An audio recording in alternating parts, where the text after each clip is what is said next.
Hello everyone, thank you for tuning in again. I appreciate you. Tobin here, and I just wanted to share an update. It's a very exciting time for many reasons. Today, we're officially in September of 2023, which marks my 3rd-year anniversary in Costa Rica. Specifically, the 11th will be the day I arrived in 2020. So September 11th, 2020 was when I first came here, and that will mark my 3-year anniversary. But existentially, we're in September 2023, so it's about 3 years. I bought my property in November of 2023, so I've been working on it just under 3 years.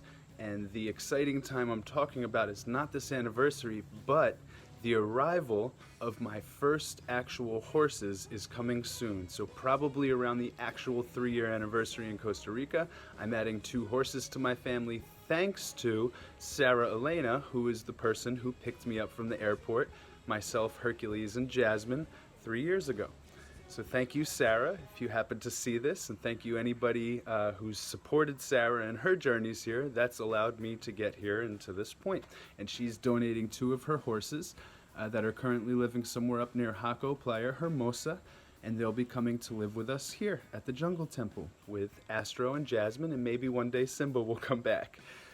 So I just wanted to record a little bit of what I've been doing in preparation for them, because they're going to have about 1/3 of my 1-hectare property, which includes the river, which includes a lot of apple and mango trees and cash trees and plantains and bananas and lots of things for them to snack on, also cacao and of course a ton of grass, because that's the area that's not constructed upon. So this third of my property is my house and living space and other buildings that I use. That's an outdoor kitchen hangout area, and then we have like the bodega, it's a little garage, and there's actually a sauna and a bathroom in that building as well, and then some storage spaces, some closets, and then the tennis, soccer, basketball court. That's also, substitutes for now as the doggy playground until we get it up functional and rehabbed.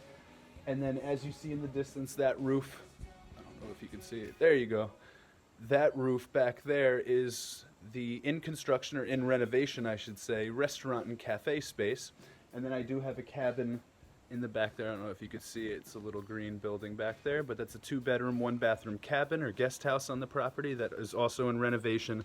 It's pretty much done. We just have to hook up the electric at this point, but everything else has been installed. So all that said, I've spent the last month or so, maybe 2 months, preparing the jungle third of the property, just beyond this living wall, living fence that I've built of all flowers and bamboo, for the horses. So I have set up a few different things that I'm going to show you, but the first thing I'll show you is I can do this in a contiguous video. That little kind of bodega, I don't know if you could see it back there. It's kind of just like a storage space for outdoor materials, but I've thrown some fences, and I'm going to go closer to it in a couple minutes, and that will be kind of their stall, or their, what do you call, like carriage house, or their domicile, their house basically. When they want to escape the rain and they want to hang out, they can hang out there, but otherwise they have all these trees to sleep under that block the rain and of course provide plenty of sustenance and love and life. So on this little video, I'm going to give a tour of all the things I've been doing to prepare the space for the horses. So when they arrive, they will have security, but they also won't be able to leave the property, and they'll have their own kind of private space, keeping them safe from intruders from the outside, but at the same time giving them their own little boundaries. And I've been planting all of those boundaries up with living fence, so that in a couple years it's going to be no barbed wire. It's going to be all just wood and good smelling stuff and beautiful flowers and pollinators. And I've done a lot of oregano, and I've done a lot of sugar cane, so things that they may actually enjoy eating and consuming as well, but doubling as a living fence. So with no further ado, I'm gonna go hit up all those areas and show you what I've done. So as we exit my front gate here, I'm gonna speed this up, but just to show you, this is the front of my property, and we've got all the cactus, and I'm gonna fast motion this walk.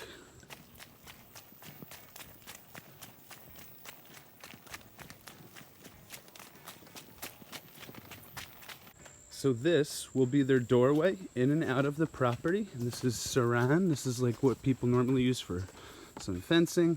and I have it just loosely hooked up here, so I can pop this off and they can get in and out, and that one's just tied up, and then very easily pop it back on. Nice easy doorway for them, leading into the beautiful property by the orange trees and the coffee trees growing, and then we've got this really cool kind of gateway for them coming down from the big giant Guanacaste tree. And this is their entrance and exit to the property. In along here, I've planted a lot of these kind of cactus guys that are going to fill in really big and provide a living fence. I've done a lot of flowers along the bottom. You can't really see them because they're growing right now. But you see also there's tons of plantains growing. Here's another one of the cactus that's going to come in. Lots of coconuts, so they're going to provide a living fence. And then I've got a lot of flowers planted here. So different layers of living fencing. And then of course you see more saran, and I just put that up today. So there's a couple wood posts that I nailed the saran to, so they won't be able to get in or out. And cows and other things won't be able to get in to bother their space. And that goes all the way to the little river here, my favorite part. So they'll have access to this river beyond this piece of bamboo. Now what I've done with this bamboo gets really big and strong, is I've buried one end here on the upper edge, and then it slants down, and then I've buried the rest of it along this slope.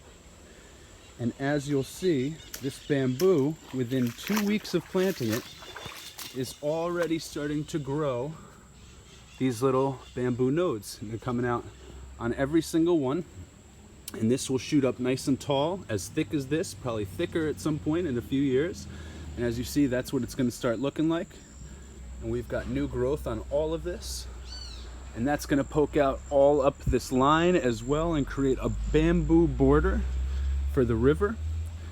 And you see some birds of paradise growing in. So this whole area, this will be theirs on that side. This will be public on this side, going up to the road and the bridge. So at some point they won't be able to pass through, because this will just be a huge bamboo dam, we can say.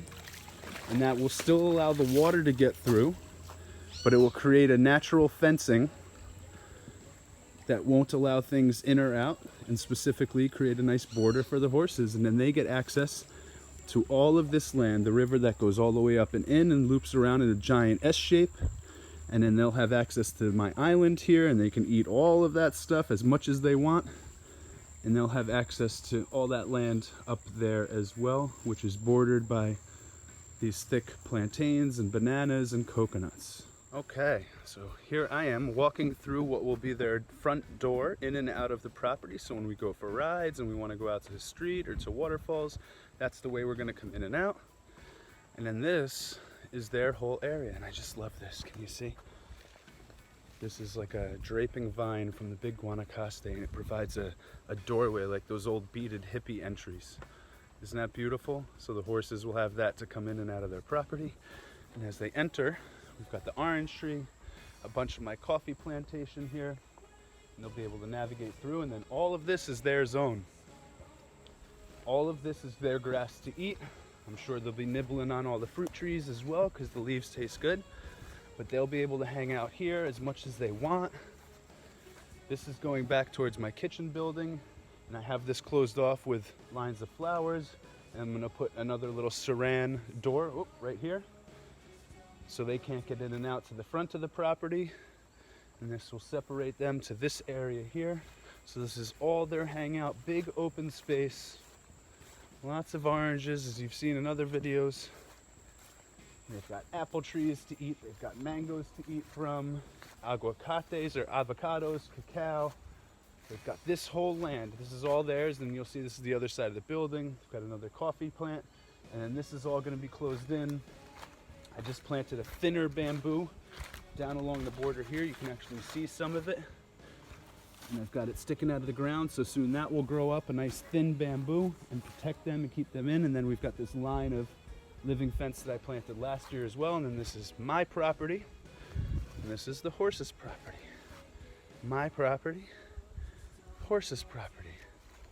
So they got plenty of space, and it continues to wrap around for acres here. A little doorway into the property again. This will be closed up by posts like this and a little bit of saran or a gate of some sort. And then they've got all this to adventure in. They'll have plantains growing, they've got cass. Along that back border is a barbed wire fence that I've planted up every few feet with plantains, bananas, sugarcane, oregano, all different things that they could snack on.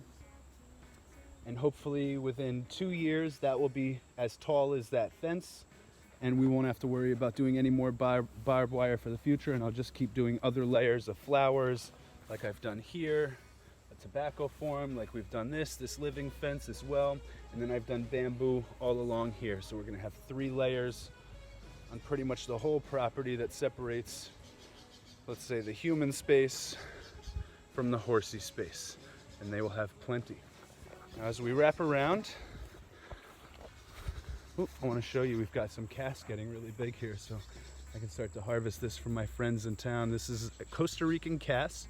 It's like a guava or goyaba, but it doesn't get pink. It stays like a yellow on the inside, and people love this. Wow, I have so many of them now. I got to harvest these this week and bring them to friends. I must remember this. So this is the Costa Rican cass fruit. And this is also something that the horses can eat, because they'll drop to the ground like this when they're ripe, and it becomes a very edible fruit for humans, horses, anybody who likes them. So I'm going to come harvest a bunch today now that I know they're here.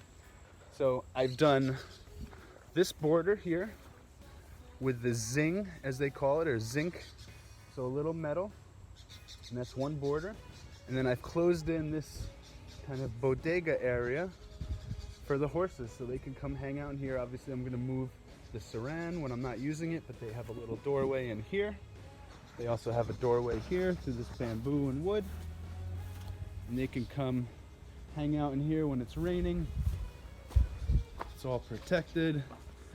I've got the kind of metal fence in here, so they won't be able to get into my side of the property, but this is like their hangout area. And then they've got all that space over there. They've got an entrance to the river by a bunch of sugarcane and the Manzana de Aguas. And I just wanted to show you, without making this video super long, where the horses are going to be. So anybody that might donate some horses in the future, this is their domicile. And let me show you just a little bit how much space they do have. So they have all the way to the end over there, and I would estimate that's about 40 to 50 meters, 40 to 50 yards from where I'm standing, where this fence is, to the end. And then it goes maybe about 70 meters to the front of the property, and they have a river that flows right in between, so they'll get fresh water all the time, all year round.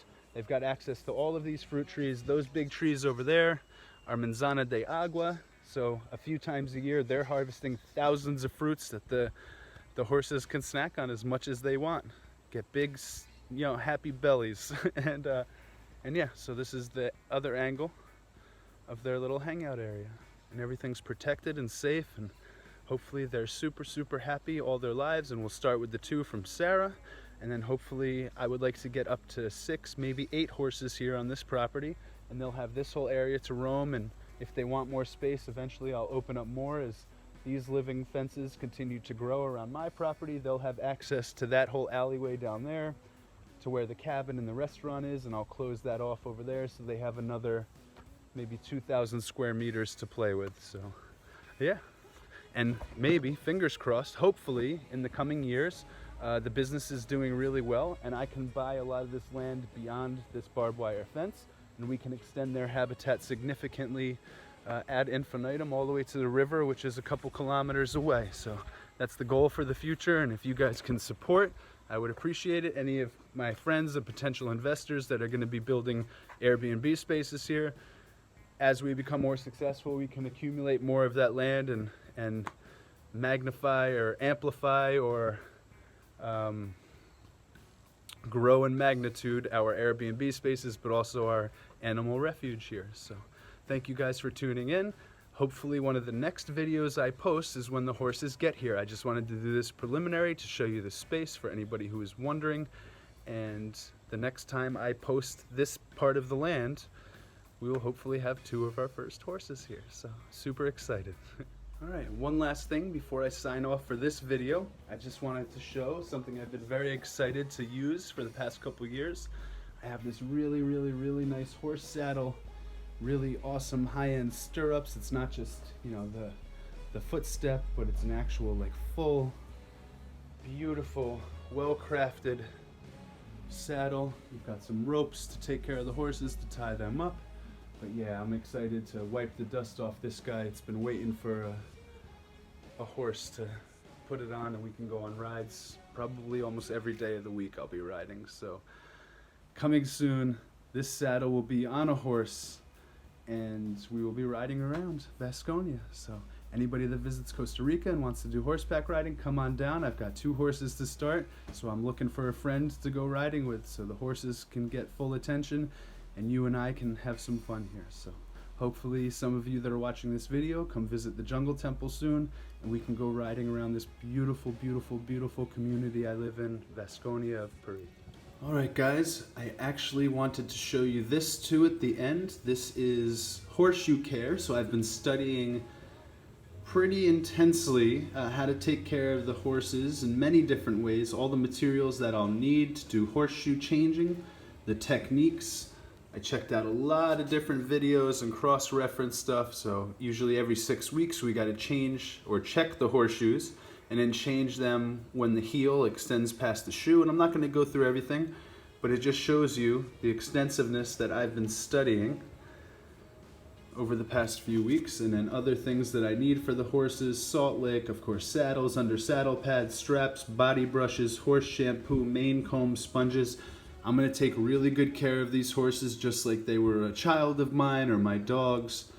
And I also have a veterinarian in town that I can call for emergencies, and he comes out to the houses. So I'm doing my research. I highly recommend, if you embark on any endeavor, whether it's farming, living near the jungle, having horses, having cows, rescuing dogs, anything at all, cultivating chicken coops and so on and so forth, do your research, do your homework, know what you're doing long ahead of before you have these things in your life, so that nobody's at risk: yourself, the animals, the plants, the land, your neighbors.